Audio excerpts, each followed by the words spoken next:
자, 반갑습니다. 임성호입니다.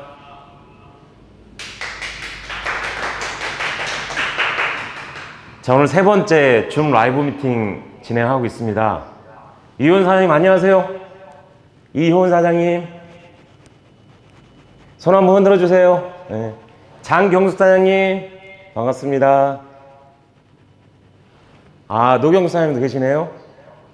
정의자 사장님 안녕하세요. 최윤석 로열 다이아몬드님 들어오셨네요. 안녕하세요. 함지은 로열 다이아몬드님 왜 이렇게 눈이 부셨어요? 머리 감으셨어요? 아, 홍 박사님. 아, 안녕하세요. 네. 아, 이니 사장님도 들어오셨네요. 안녕하세요. 네.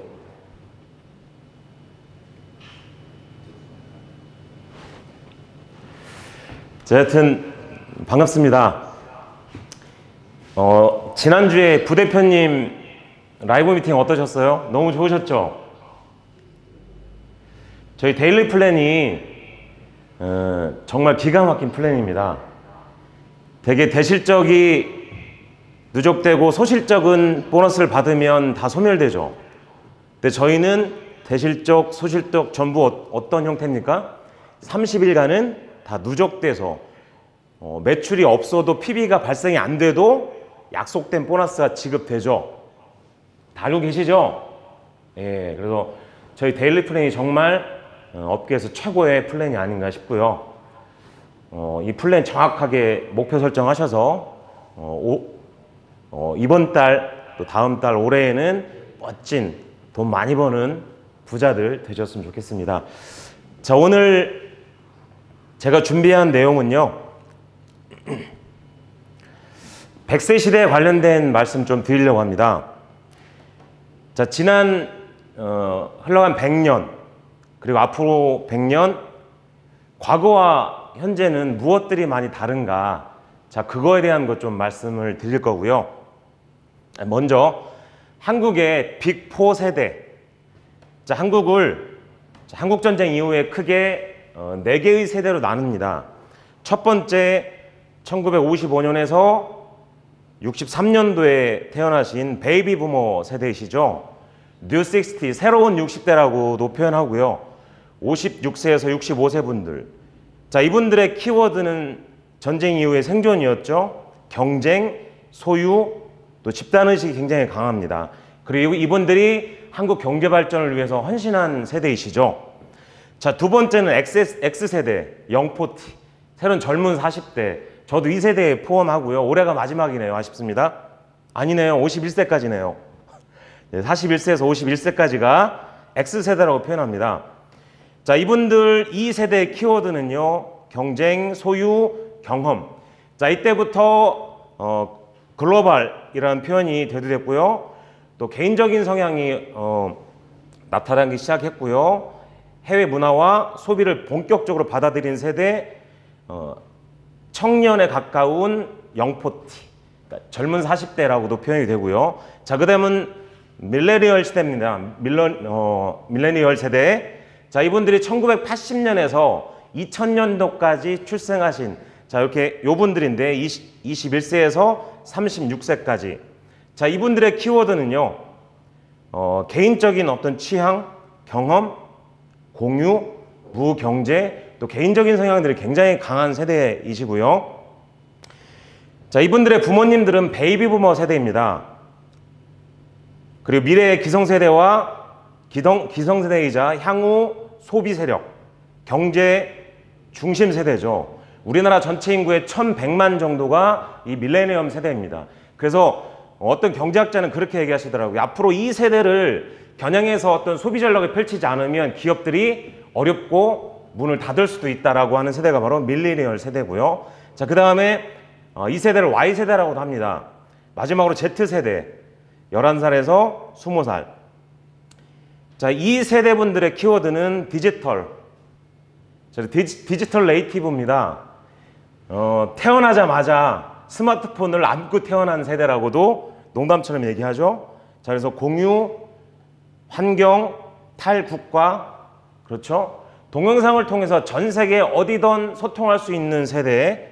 그리고 특징은 X세대의 자녀입니다. 뭐 저희 딸도 지금 이제 고3이어서 19살입니다. 딱 요 세대네요. 저희 디지털 환경에 능숙하고요. 520만 명 정도가 Z세대입니다. 그래서 베이비부머 세대분들이 약 780만 명, 그리고 X세대분들이 870만 명, 밀레니얼 세대가 1100만 명 정도, 그리고 Z세대가 약 520만 명. 자, 우리 세대별로 분포를 보면 우리의 마케팅 전략도 나올 수가 있겠죠.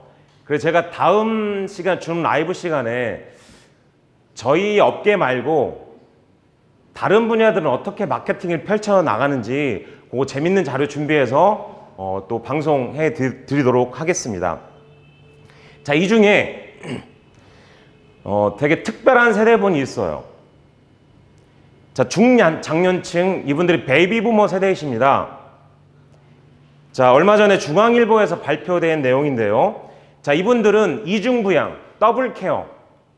자, 무슨 얘기냐면요. 25세 이상 미혼 성인 자녀를 부양하면서 더불어 노 부모님을 같이 봉양하는 세대. 그래서 이중부양이라고 표현하고요. 중장년 베이비부머 세대들 1000명을 기준으로 조사를 해봤더니 약 40%의 베이비부머 세대가 이중고를 겪고 있더라는 거죠. 이중부양. 자, 다 큰 자녀를 함께 있으면서 부모님까지 부양하는 이중부양 세대들. 그래서 그리고 더 중요한 건요. 이분들이 자녀 교육과 자녀 뒷바라지 그리고 부모님 봉양까지 하다 보니까요. 이제 은퇴를 맞이한 자신의 미래는 전혀 준비가 돼 있지 않더라는 거예요. 그래서 앞으로 대한민국에서도 이 세대의 노후 문제로 굉장한 어떤 문제점을 야기시키고 있는데요. 그래서 이 베이비부머 세대분들이 이중부양으로 향후에 노인 빈곤층으로 전락할 가능성이 매우 높습니다. 그래서 특별히 이 세대에 있는 분들, 끼어있는 세대에 있는 분들이 노후 준비에 어떤 특별한 관심을 가져야 될 세대가 아닌가 싶고요. 자, 그래서 만 18세와 70세의 인구 흐름을 보면 이제 벌써 작년 올해부터 해서 이제 청년보다 장년층, 노년층이 훨씬 더 인구 분포를 뛰어넘습니다. 자, 그래서 1960년대부터요. 2060년 인구 분포 그래프 현황을 좀 쭉 보시면 자, 가장 안정적인 인구 분포 구도였던 피라미드 형태가 깨지고 자꾸 어떻게 진행이 됩니까? 자, 위쪽 노년 세대가 많은 역삼각형 형태로 바뀌어 나가죠. 굉장히 불안한 인구 분포입니다. 그래서 이렇게들 얘기합니다. 청년 사회에서 초고령화 사회 이미 진입되었습니다. 자, 이렇게 우리 사회가 초고령화 사회로 급속하게 진행되는 하나의 이유이기도 하죠. 자, 2005년, 2017년, 자, 2019년도에는 신생아가 30만 3,100명밖에 출생을 하지 않았습니다. 그래서 출산율이 0.92%. 매우 심각한 상황이죠. 그래서 요즘에 각 지자체별로 자녀를 많이 출산하고 다둥이 가정들에게는 굉장히 많은 지원들을 하죠. 특별히 요즘에는 출산을 많이 하는 분들이 애국자입니다. 국가 경쟁력은 자녀를 많이 출생해서 잘 키우는 분들이 애국자라는 생각 들고요. 재밌는 화면 하나 준비해봤습니다. 자, 이 화면은 뭐냐면 일본의 한 기저귀를 만드는 회사에서요, 성인 기저귀를 만들어서 패션쇼를 합니다. 그래서 앞으로는 이 초고령화 사회가 되면 유아용 기저귀보다요, 성인용 기저귀의 시장과 판매율이 훨씬 높아질 거라고 하고요. 일본에서 이미 이런 성인용 기저귀 패션쇼까지 진행을 하고 있습니다. 자, 그럼 지금부터 본격적으로 지난 과거 100세 시대는 과거 어떤 것이 달라지는지 설명드려보도록 하겠습니다. 자, 1914년도에 출생한 아이가 100세까지 살 확률 얼마나 된다고 생각하세요? 맞춰보십시오. 전 선물은 없습니다만 제가 선물을 드리겠습니다. 아마 이거 맞히시는 분 제가 성공하시도록 제가 매일매일 강력한 끌어당김의 법칙을 발휘해서 부자가 되도록 도와드리겠습니다. 27%요? 27%. 아, 20%. 아, 예. 감사합니다. 조금만 덜 써주세요. 아, 30%. 예, 조금만 덜 써주세요. 한 자리로 가주세요. 유정숙 다이아몬드님. 유정숙 다이아몬드님. 빨리 써줘보세요. 백지입니까? 몇 프로예요? 3.5%. 아. 참여해주신 분들 감사드리고요. 아, 8%도 나왔네요.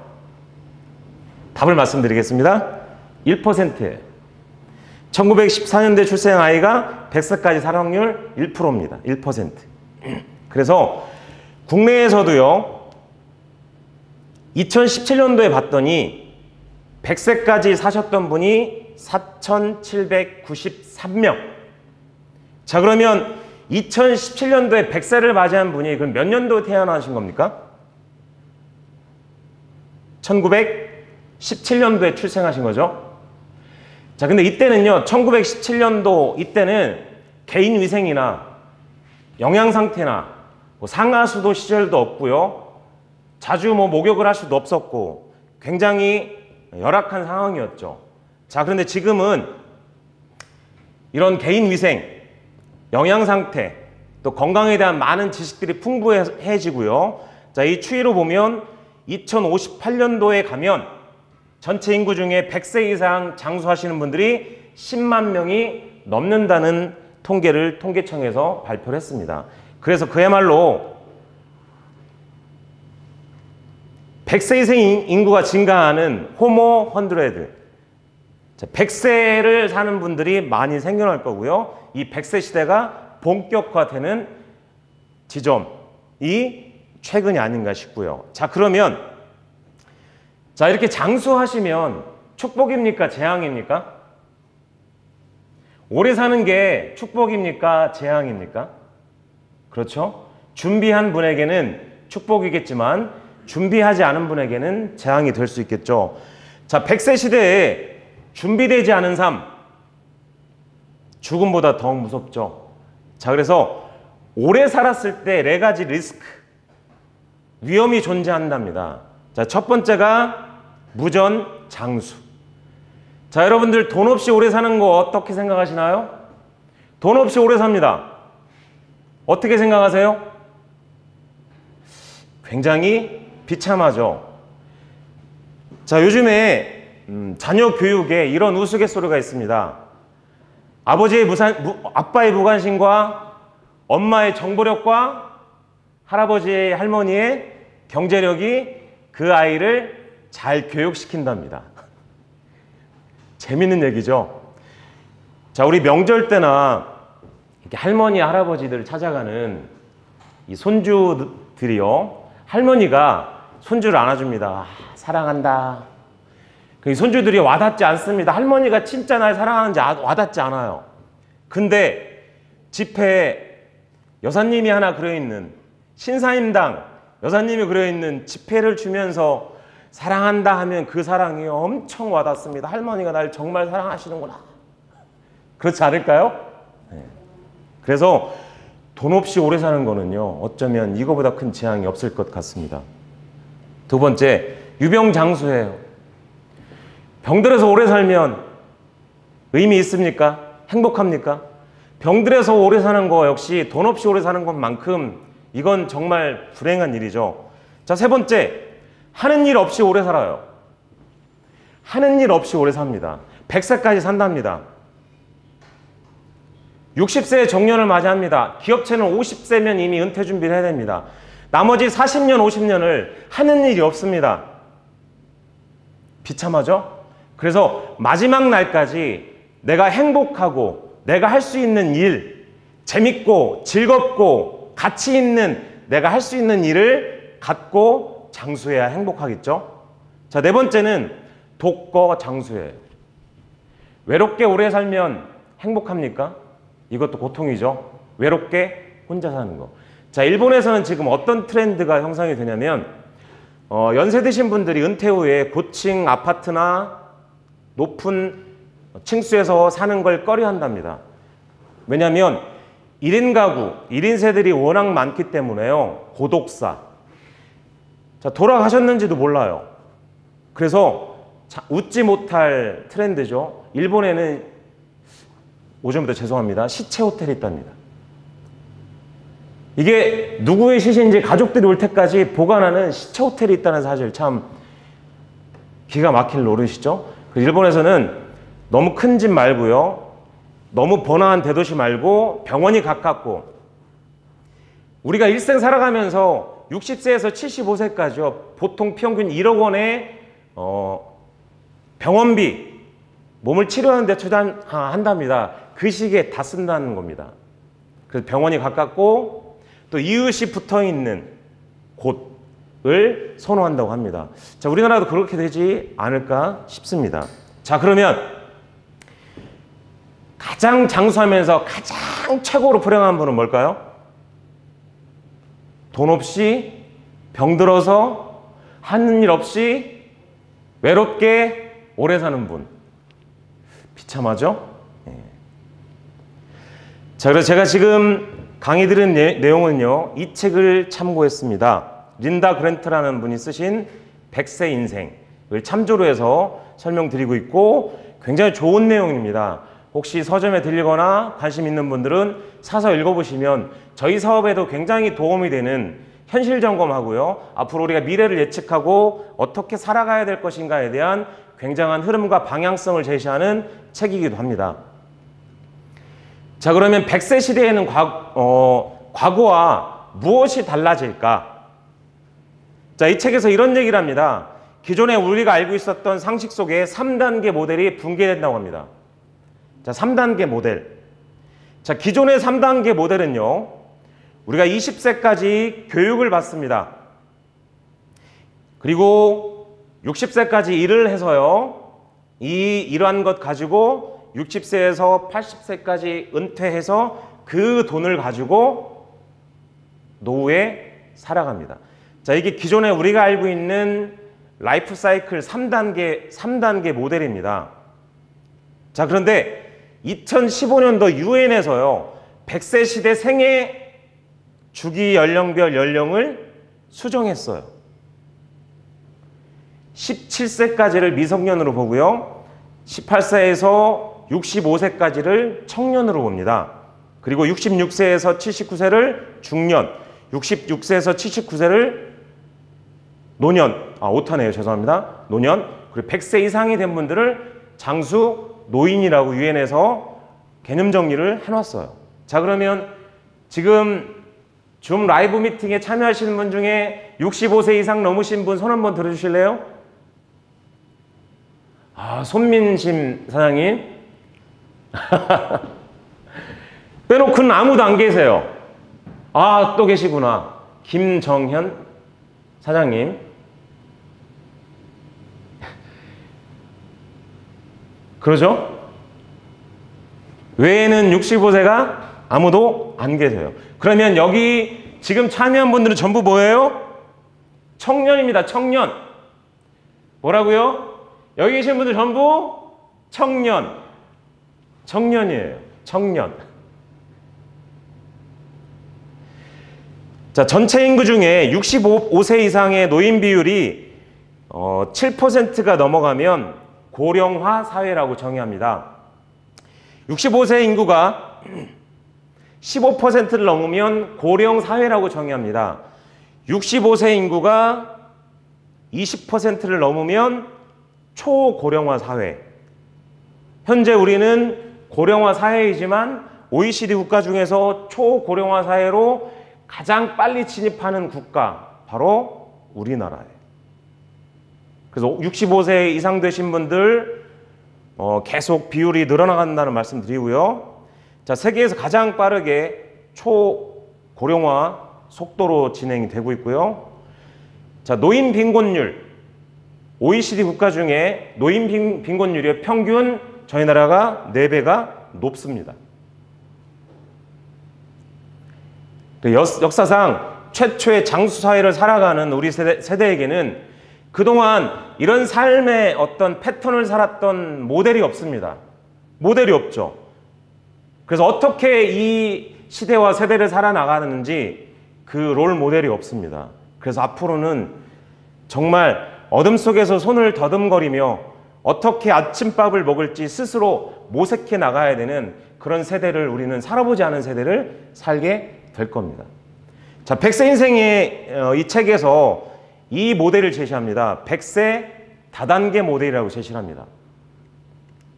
100세 다단계 모델이라고 정의를 하고요. 자, 100세까지 수명을 놓고요. 자, 20세까지 우리가 교육받고 그 다음에 이제 60세까지 일하는 것이 아니라 근로 일해야 될 연령을 80까지로 봅니다. 그러면 몇 년입니까? 60년 일해서 나머지 100세까지 인생을 은퇴로 봐요. 자, 과거처럼 20년에서 25년 배운 교육으로는 우린 평생 먹고 살 수 없습니다. 자, 우리가 알고 있었던 정답이 지금 시대는 전부 오답이 돼갑니다. 자, 우리가 최근에 몇 년 전에 스위스 다보스 포럼에서 4차 산업혁명이라는 얘기가 처음 나왔지만 어쩌면 이 코로나 때문에 그 4차 산업혁명이 더 가속화되고 빨리 진행된다고, 진입한다고 학자들은 얘기하고 있습니다. 그래서 우리가 20년 동안 배웠던 그 학습 지식 갖고는요, 앞으로 계속 먹고 살기가 쉽지 않다는 겁니다. 자, 그래서 우리는 현재 어느 모델에 맞춰서 살고 계십니까?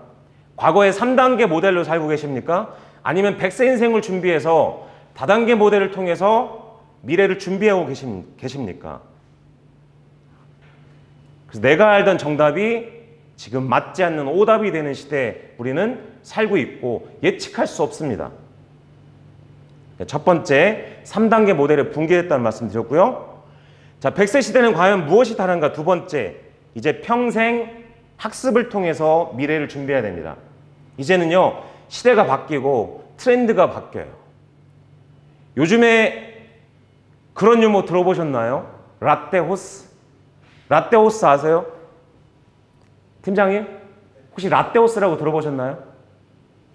아, 모르시는구나. 라떼 아시죠? 호스가 뭐예요? 말이죠. 라떼는 말이야. 라떼는 말이야. 라떼는 호스 말이야. 이런 얘기 쓰시면 꼰대 취급받습니다. Z세대와 밀레니엄 시대가요, 밀레니얼 시대가 가장 싫어하는 말이 라떼 호스랍니다. 야, 라떼는 말이야. 우리 이 세대가 쓰는 용어를 우리는 알아듣지 못해요. 이거 아닙니다. 존마탱 아세요? JMT 아세요? 핵인싸라고 아십니까? 부대표님 아세요? 모르신대요. 꼰대이실 확률이 조금 있습니다. 조금. 언어가 달라요. 당연히 언어가 다르니 소통이 안 되죠. 세대 간 쓰는 언어가 다르니까 소통이 안 돼요. 그러니까 기성세대들, 저만 해도요, 이해가 안 되는 게 많아요. 우리 둘째 미나가 지금 초등학교 6학년인데요. 뭐 틱톡이란 걸 틀어놓고 맨날 막 뭐 춤을 추고 말을 하고 하는데 저는 도저히 이해할 수 없지만 참습니다. 저 세대가 저런 세대구나. 저도 가끔 이렇게 보고 관심 가져줘요. 재미는 있더라고요. 그래서 우리가 이렇게 세대가 바뀌어요. 그래서 이제 우리 무거운 세대 간의 그 무거운 낡은 옷을 벗고요. 새로운 세대, 새로운 변화의 흐름에 맞춰서 우리 공격적으로 그 세대로 들어갈 필요가 있습니다. 그래야 우리가 생존할 수 있다고 생각합니다. 자, 그러면 지난 과거 100년 동안 우리 역사에 어떤 일들이 있었는지, 자, 2차 대전이 있었죠. 그리고 우리나라가 독립을 맞이하죠. 그리고 소련이 붕괴됩니다. 동서간의 냉전이 종식되죠. 그리고 마이카 시대가 왔습니다. 마이카 시대. 그리고 1인당 PC가 보급되는 그런 일이 왔고요. 그 다음에 스마트폰이 발명됐고요. 인공지능 AI 시대예요. 그리고 이런 모든 과학의 총집합체, 자율주행 차량까지 나왔어요. 지난 100년간 수없이 많은 변화가 있었죠. 자, 그러면 앞으로 미래 100년 동안은 어떤 변화가 우리 삶에 있을까요? 예측할 수 없죠. 가늠할 수 없습니다. 그래서 내가 알던 정답이 오답이 되는 시대예요. 그래서 내 주장만 고집하면 안 됩니다. 시대의 흐름에 맞춰야 되고요. 그 흐름에 편승하고 그 흐름을 앞서 끌어가는 리더가 되어야 됩니다. 그래서 엘빈 토플러는 이런 명언을 남기셨죠. 21세기 문명은 읽고 쓸 줄 모르는 사람이 아니라 배우고 잊어버리고 또 배울 줄 모르는 사람이 문맹이다라고 정의했습니다. 공감이 되시죠? 자, 우리는 지금 보고 계신 분들 언제 배우는 걸 멈추셨습니까? 오래되셨나요? 이제 우리 100세 시대를 향해서 앞으로 지금보다 나은 삶을 위해서 우리는 계속 무언가 우리 관련 분야에서 전문가가 되고 학습해서 생존해서 이 경쟁에서 살아남아야 되겠죠. 자, 그래서 현재 종사하는 분야에서 전문가가 될 필요가 있습니다. 전문가가 돼야 돼요. 자, 누구도 이거 하나만큼은 누구보다도 내가 전문성을 갖고 있어야 됩니다. 그리고 유사한 분야로의 캐리어를 전환하거나 전혀 다른 캐리어로의 전환, 창업을 한다든지, 그렇죠? 새롭게 취업을 한다든지, 그리고 취미로 시작했던 일이 직업화가 될 수 있죠. 자, 지난번에도 회장님께서 잠깐 여담으로 그런 말씀 하시는데, 개인적으로 뭐였죠, 회장님? 그 뭐였죠? 어떤 여성분 유튜브에서 이슈가 됐던 분? 뭐 만드는 분 있잖아요. 자, 어떤 여성분이요, 그림을 잘 그리는데 명품에다가 그림을 특별하게 그려서 캐릭터도 그리고요, 원하는 사람의 그림을 그려주고 혼자 그냥 이렇게 했었는데, 이게 SNS를 타고요 엄청난 이분이 유명인사가 됐어요. 그래서 명품 회사하고 거래를 해서 될 만큼. 자, 이런 케이스죠. 취미로 내가 잘하는 일을 계속 해왔더니 SNS를 통해서 누군가가 알게 되고요, 이슈가 돼버리는 거예요. 그래서 우리는 이제 100세 시대에 이런 다단계 모델을 통해서요, 자, 선택하는 능력 중요합니다. 어떤 직업을 선택할 건가, 어떤 일을 선택할 건가, 그리고 유연성, 생각의 변화를 두려워하시면 안 될 것 같습니다. 자, 실존주의 철학가 장폴 사르트르는 이런 얘기를 합니다. 인생은 B와 D 사이의 C다. 태어나고 죽음 사이에 우리 삶은 뭐만 존재할 뿐이에요? 선택.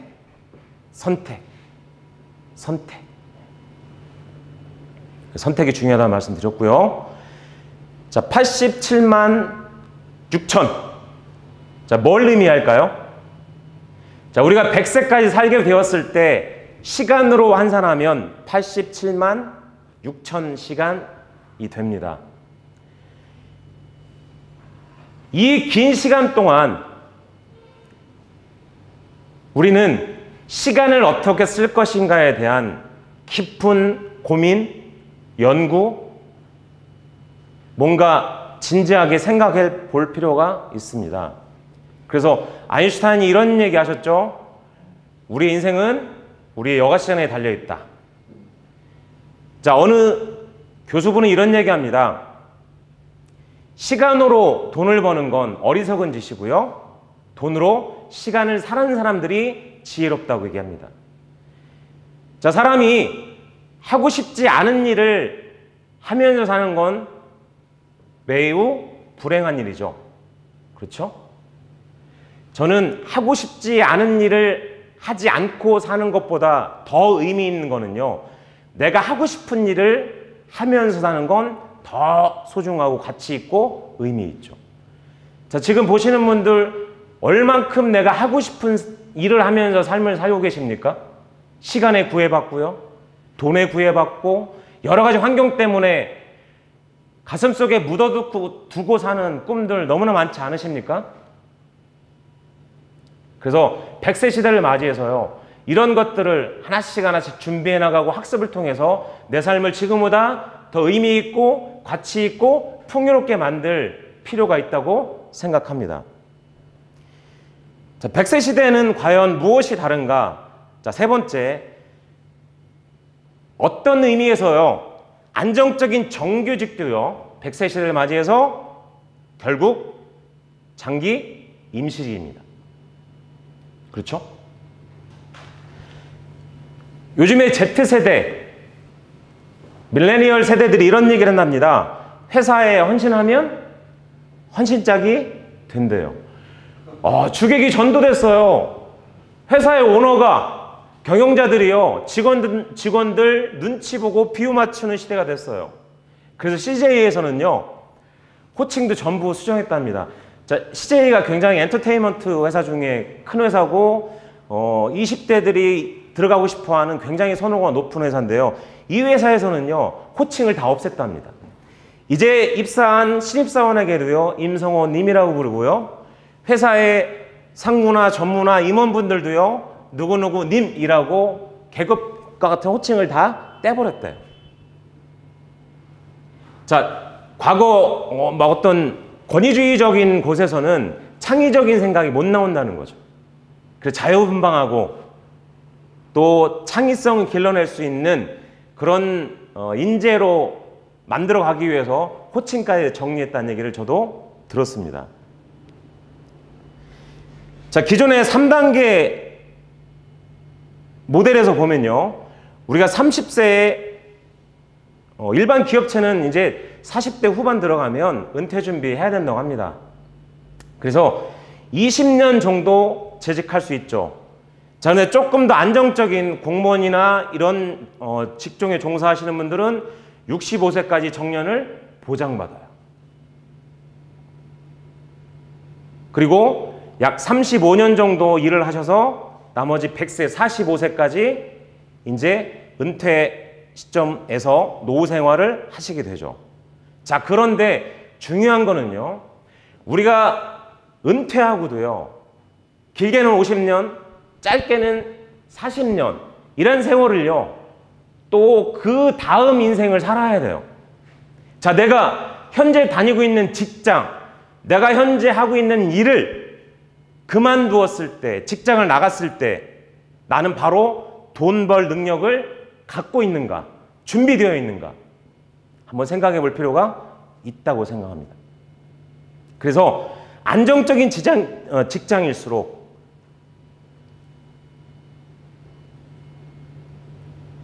자, 어떤 남자가요, 계속 굴을 파 내려가기 시작합니다.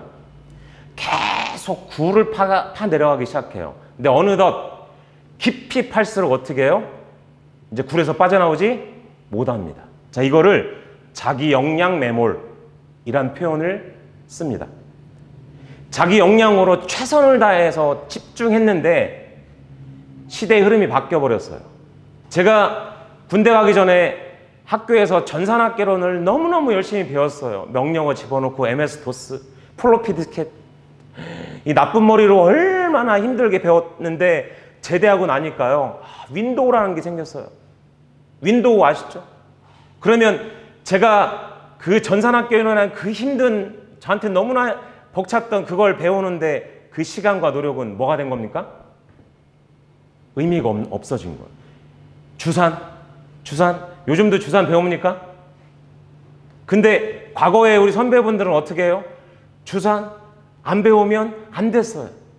근데 지금 주산 배우는 분 물론 머리를 좋게 하기 위해서 계산 능력을 좋게 하기 위해서 일부 배우는 분들도 있겠지만 이제 그런 시대가 아니죠.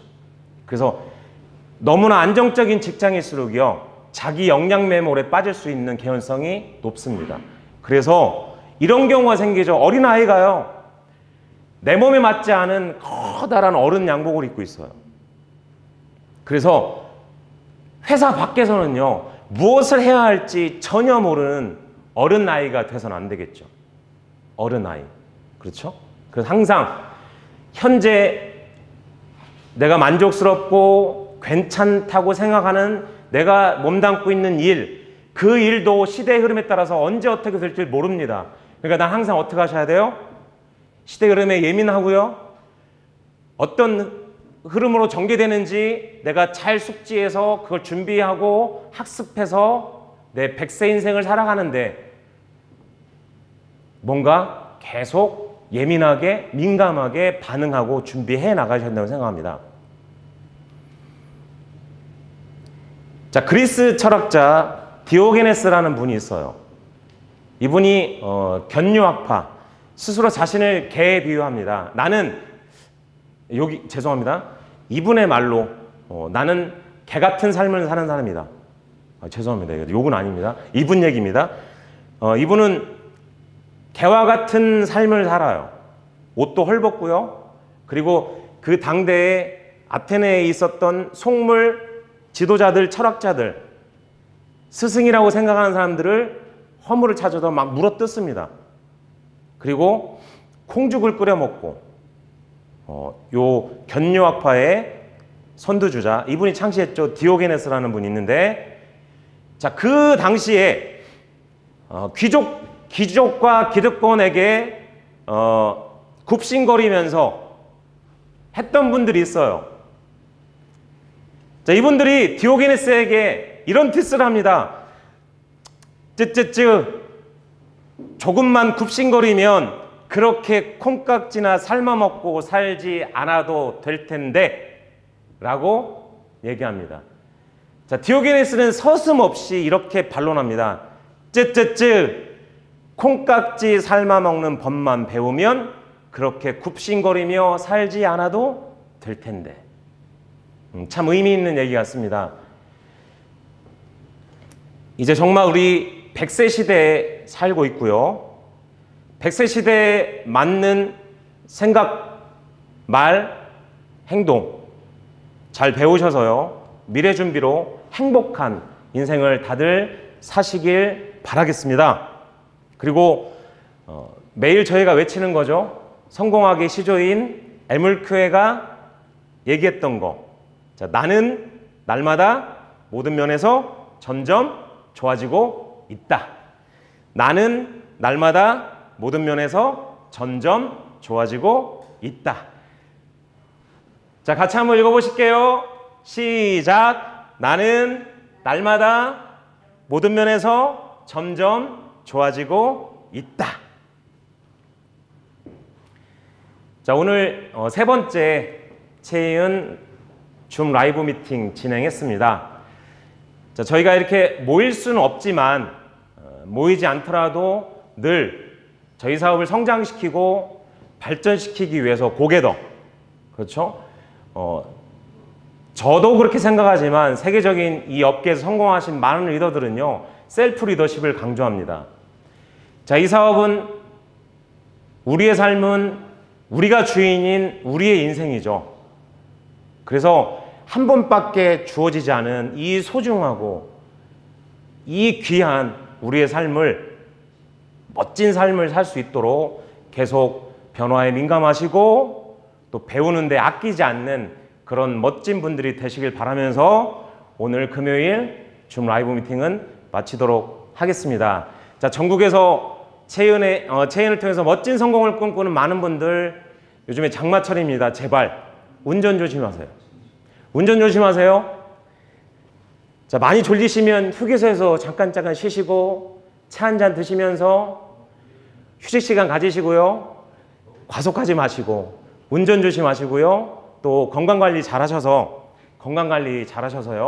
멋진 모든 걸 갖춰나가는 그런 멋진 성공자가 되시길 바라면서 오늘 제 미팅은 이것으로 마치겠습니다. 시청해 주셔서 감사합니다.